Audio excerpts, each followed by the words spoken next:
Not for the first time this year, a country where the Queen is head of state is asking its royal visitors on a royal tour to address a dark period of British history. Prince Charles and Camilla touched down in Newfoundland this afternoon. Ahead of this Canada tour, there have been demands on them to acknowledge what was done under colonial rule in the name of the British Crown and Anglican Church.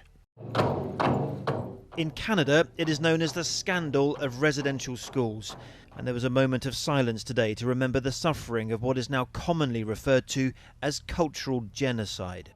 Alongside indigenous leaders, Charles and Camilla remembered how, from the early 1800s, indigenous children were forcibly taken from their families and sent away to rid them of their identity and convert them to Christianity. For that, and for Britain's behaviour as a coloniser here, an apology, we were told, should be forthcoming from the Prince. The Prince, while he's in this country, he should apologise to the Aboriginal people for this trauma that we've gone through for 500 years. This is where they remember the indigenous children from Newfoundland who were sent into the residential school system.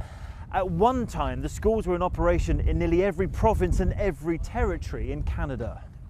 So at the start of this royal tour, Prince Charles addressed the past, but didn't apologise. We must find new ways to come to terms with the darker and more difficult aspects of the past.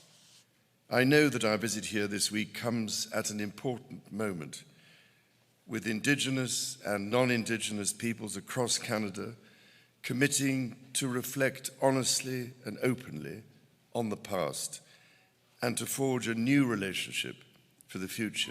Britain's colonial past has already been an issue on a royal tour earlier this year. In March, in the Caribbean, William and Kate faced similar calls for an apology, there for Britain's role in the slave trade. In Newfoundland today, school pupils left their own messages in the Memorial Garden, remembering those whose childhood was very different to their own. But Canada is determined to remember what happened and also how it began. Chris Hip, News at 10, Newfoundland, Canada.